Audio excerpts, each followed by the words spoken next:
Every day in the US, 200 people die due to drug overdoses.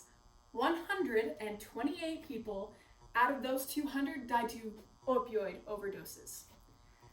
Opioids are common painkillers, and they're used in most medical practices. They're also extremely addictive. 29% that are prescribed misuse. Opioid overdoses have increased by 54% from 2016 to 2017 in 16 states. 80% of heroin users were first prescribed opioids. Today I'm going to inform you of the crisis to prescription opioid drugs and how we can maybe solve this problem. So you may be asking, how can this affect me? Well, if you have had severe back or joint pain, you've been injured, or had surgery, any pain that can't be solved by ibuprofen, you will be prescribed an opioid. You will encounter opioids at some point in your life. Today during my speech, I'm going to talk about the opioid crisis, a potential solution, and what should be done. That moves us into our first point, the opioid crisis. First off, what are opioids? Opioids are a type of drug, a strong prescription painkiller. After surgeries and injuries, the medicine that's prescribed is opioids. What is the cause of addiction? Well, addiction can come from misuse and abuse, but it's really complex.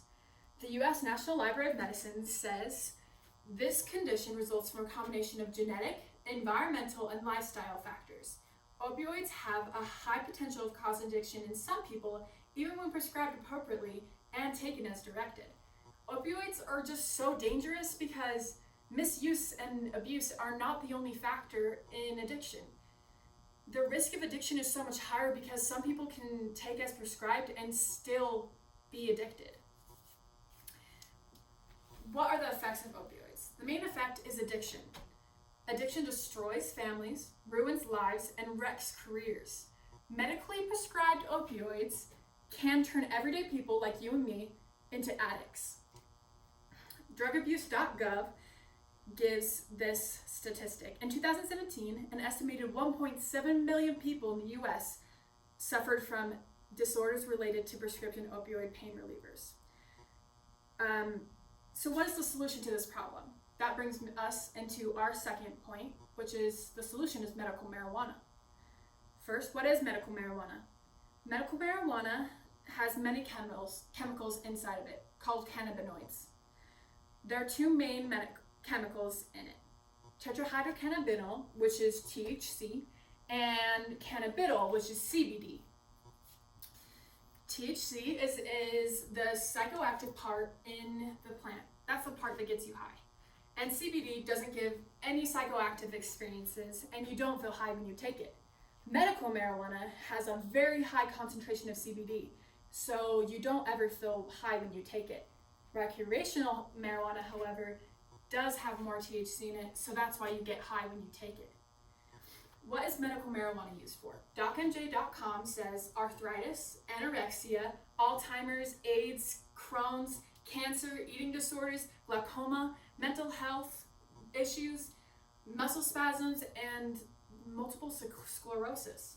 And most importantly, medical marijuana helps with chronic pain, which is what opioids are supposed to be helping with.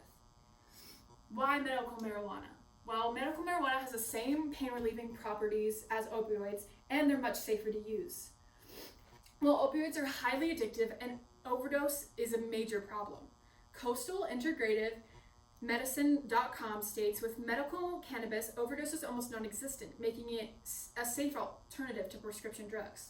You may have some doubts about medical marijuana. You may be doubting about smoking, how it's dangerous for your lungs. To be effective, medical marijuana does not need to be smoked. There are many other alternatives to ingest it.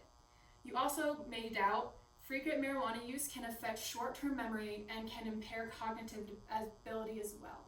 That is the THC in medical marijuana, and there's not enough of a concentration in medical marijuana to actually affect the user.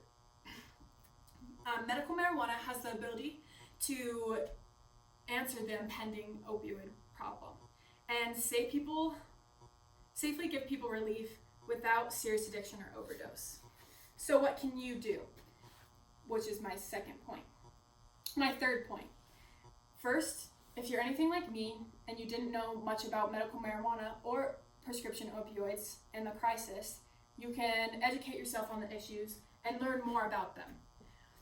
The second thing you should do, and more importantly, since medical marijuana isn't legal everywhere, write a letter to your state officials and let them know how you feel about medical marijuana and that you think it should be legal. In conclusion, today we learned about the opioid crisis, the risk of addiction, the opioid crisis and how the risk of addiction is much higher and how you can overdose on it very easily.